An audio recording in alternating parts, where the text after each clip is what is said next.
Scooter Riders. Today we are doing a review of the TRYNYTY spoiler fender.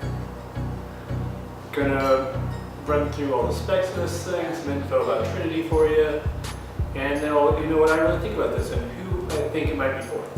I have been running this TRYNYTY spoiler fender for about 5 months now. I got it at the Chicago Jam right from the outside shop. I had the regular North Series brake on my Transit, and I was just using that as a fender by putting it really far up. But I wanted that extra inch foot space, so I put it at the back, and this was the coolest looking fender they had. So I bought it.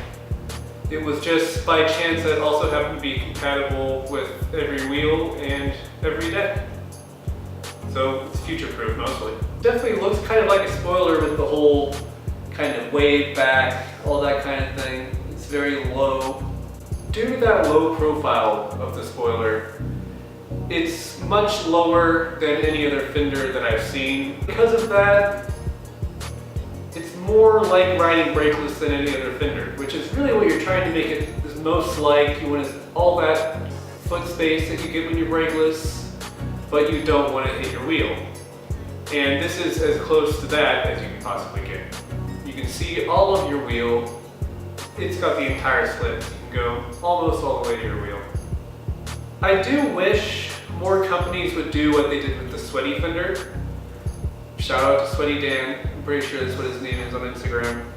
But basically, on the slit, this is cut out as well. So there's no end in the slit. It's just completely open at the end. So you can slide it that extra little ½ inch, ¼ inch, however much you need. Even just hold it on with one bolt if you want. They could also make it a little bit longer so they can really get up on a really small wheel. But people are getting bigger wheels now anyways. People usually don't ride their wheels to the core. So people aren't building parts to necessitate for that. To get into the weight, I think the weight is one of this fender's biggest upsides if ounces are something you really care about. But chances are if you're a park rider, you have a brake anyways. But if you're a park rider and you want a fender and you care about lightness, this is the fender for you. I'm telling you. Okay, I'm telling you, this is the only aluminum fender I've ever found. I'm pretty sure Sweaty Dan one is steel. I know that Chetty is. No, it's the only aluminum one you can find. It's small, so both of those aspects are make it take a lot less weight. As I mentioned earlier, the TRYNYTY fender is compatible. The TRYNYTY fender is compatible with all wheel types and all deck types. I don't think there's any deck this isn't compatible with. It just barely fits in my Siren. The edges just barely line up with the sides of the dropouts on the inside. But it does fit no problem, but you want to run both bolts whenever you put it on a Siren, because if it slides a little bit off and one of these edges slides between those dropouts, it is aluminum so it can bend really easily, and it'll be bent all out of shape. You don't want that. Could snap at that point, whatever. Just use 2 bolts.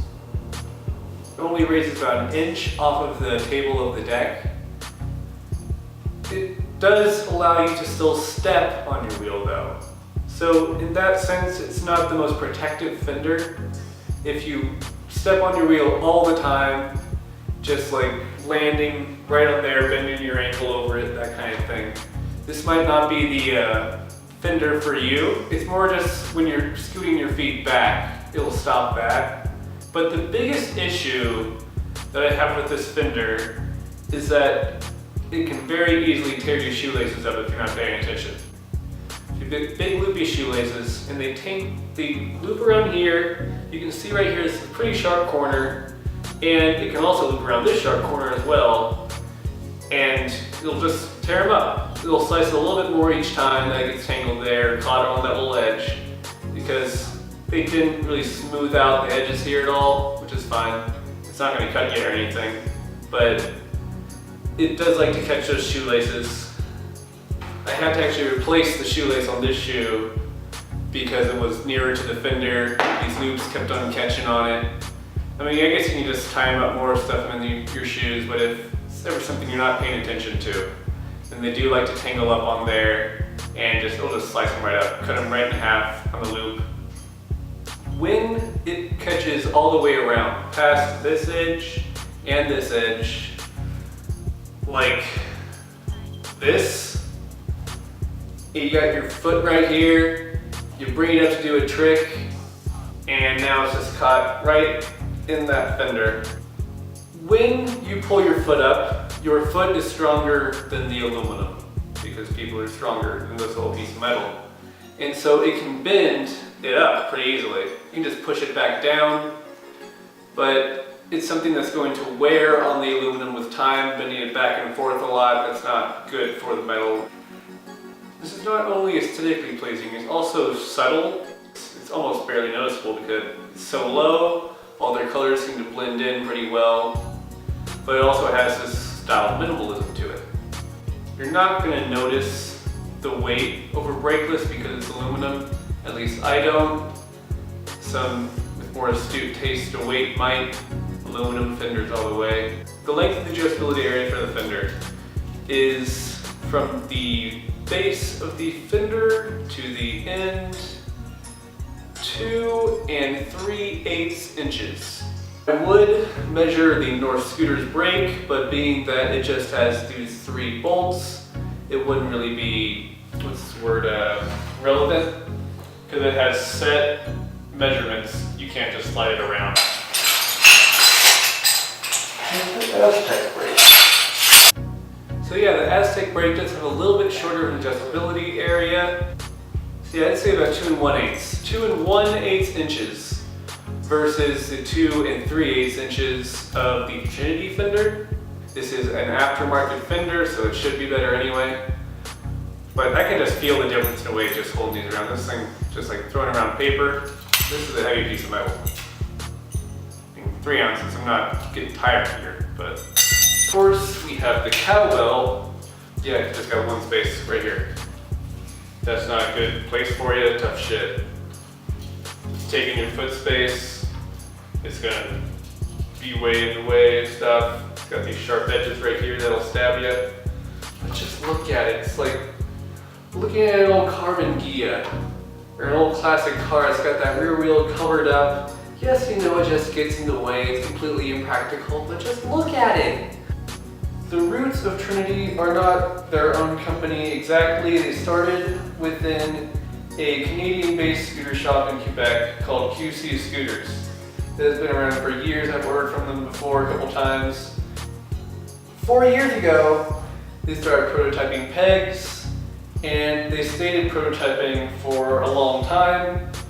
But after that prototyping period of about 2 years, about 2 years ago now, they started going on sale, and they were really impressing people because they had such a variation in peg size, peg width, peg material. They have nylon pegs, and they're pretty things.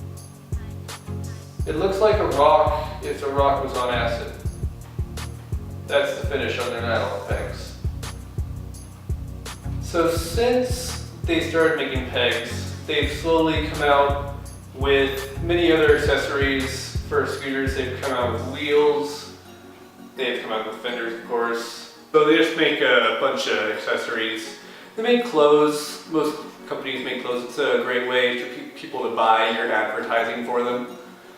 They make grip tape, hardware. Do they make their own hardware? They just buy it.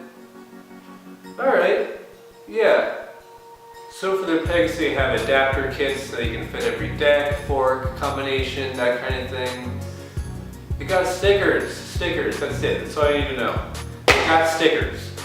So who do I think this fender is for? I think it's for people who are looking for a kind of style minimalism with their scooter. They don't want to be over the top.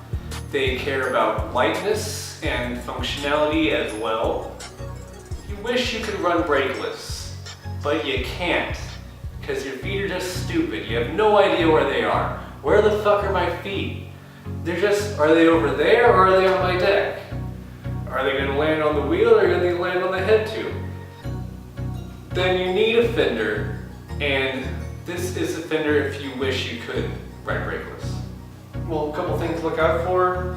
It doesn't block everything from landing on your wheel, and You might lose your shoelaces in the process. Just have some spare shoelaces. If you want the street cred, you buy a Chetty. If you want a fender that's functional and form, you should buy a TRYNYTY fender. Do what you want to do. That's my opinion. Anyway, I hope you guys enjoyed this video. I hope it was very informational for you. If there's anything else you wanted to see, I can add that. I can answer your questions in the bottom. I might add it on as a statistic in my next video if I make another fender video. Oops. Subscribe. I'm trying to hit YouTube fame. How am I ever going to act better than everyone if you guys don't give me at least 1,000 subscribers? My Instagram name is _EasyEthan. I'll actually put it in text this time.